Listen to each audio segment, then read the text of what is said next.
ስፈልግ ሙጨነኝ አብራችሁን ቆዩ። ወደ ቀዳሚ ጉዳይ ነው የማልፈው።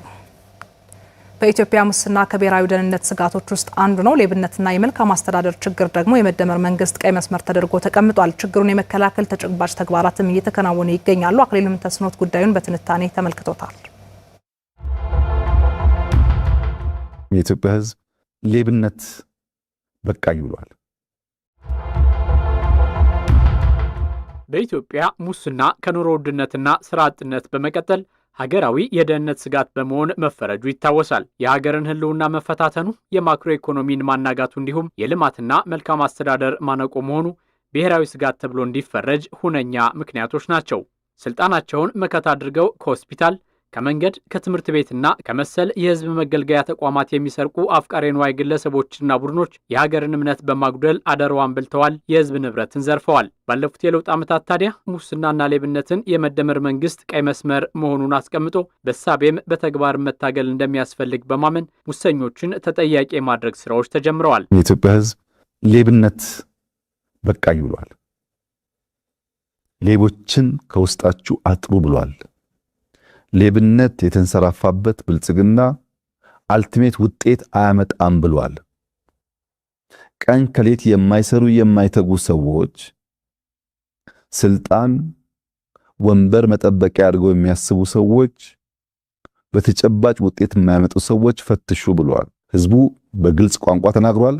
እኛም ሰምተናል። የሰማነውን አምነን አቅደን ለመፈጸም ለመተግበር የሚያበቃን ያድርገን ነው ማለት የምፈልገው። ከለውጡ በፊት ብዙዎች የልማት ድርጅቶች ከስያሜያቸው በተቃራኒ የኪሳራ ምንጮች ነበሩ። ግዙፍ ፕሮጀክቶች፣ ሰፋፊ መሬቶችና የባንክ ብድሮች በህገወጥ መንገድ ተዘርፈው የውሃ ሽታ እንደነበሩ ታሪክ የሚዘነጋቸው አይደለም። የተደራጀ ዘረፋ፣ ፓወር ያላቸው ሰዎች ያሉበት ዘረፋ በሚደረግበት ሰዓት፣ በግል አይደለም በቡድን በሚደረግበት ሰዓት በከፍተኛ ደረጃ የሀገር እድገት ያዳክማል። ኔትወርክ ተፈጥሮ የጋምቤላ መሬት እያሳዙ ጋምቤላ መሬት ይወሰዳል። እሱ ለልማት ባንክ ይያዛል።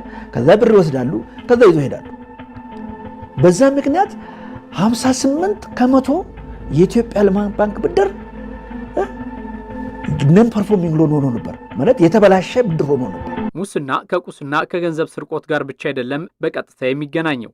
ይልቁንም በገንዘብ የማይሰሉ ማህበራዊ እሴቶችን በመሸርሸር ሀገርን ወደ አረንቋ የሚከት አደገኛ በሽታም ነው። በገንዘብ የሚሰሉ አይደለም፣ በአስተሳሰብ በባህሪያት የሚገለጹ ወረቶቻችን ሁሉ የሚያሽመደምድ እድገትን የሚያደናቅፍ ከዛሬ አልፎ የነገንም ትውልድ ጥሪት እንዲሁም ከደህንነት የመውጣት ተስፋችን ጨምሮ የሚሰብር ደዌ ነው። የመንግስትን ስልጣን አላግባብ በመጠቀም የማይረካ ፍላጎታቸውን ለመሙላት የሚሹ ስግብግቦችን ወደ ህግ የማቅረብ ጥረቶች አበረታች ቢሆኑም ያለ ህዝብ የነቃ ተሳትፎ ግን የሚፈለገውን ውጤት ለማሳካት አያስችልም። እንደ መሶብ የአንድ ማዕከል አገልግሎት ያሉ የመንግስት ተቋማት ከእጅ ንክኪ በመራቅ ሙስናን ከምንጩ ለመከላከል ቢያግዙም ሙስና ተቀባዩ ብቻ ሳይሆን ሰጪውም ከድርጊቱ ካልታረመ የመከላከል ሂደቱን ይጎዳል። ሁሉም የሀገራችን ህዝቦች ሙስና የጋራ ጠላታችን ነው፣ አገር ወደ ብልጽግና ጉዞ እንዳትሄድ የሚያደርግ አደናቃፊ አጀንዳ ነው፣ የመንግስት ጉዳይ ብቻ አይደለም ብሎ በአግባቡ መታገል አለበት። ሙሰኞችን በየጉራንጉሩ መደበቅ የለበትም ማለት ነው፣ ማጋለጥ አለበት ማለት ነው። የሀገር እድገት ማነቆ የሆነውን ሌብነትና የመልካም አስተዳደር እጦት በጋራ መከላከል የዛሬን የቤት ስራ ከመወጣት ባሻገር ለትውልድ ተስፋ ያላትን ሀገር የማቆየት ታሪካዊ ኃላፊነት ይዞ የመጣ ጉዳይ ነው።